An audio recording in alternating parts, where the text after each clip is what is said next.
का करत तारू? पाउडर लगावतनी।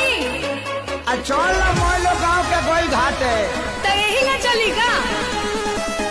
लगाबे ना काम चल ना चुप रहो।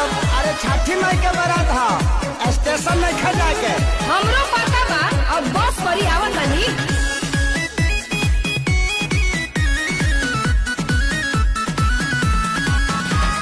पूजा के सारा सामान दौरा में देनी सोई हाथ तो देखते बानी तुम ही नट रुकिए राजा अब तानी होके तैयार।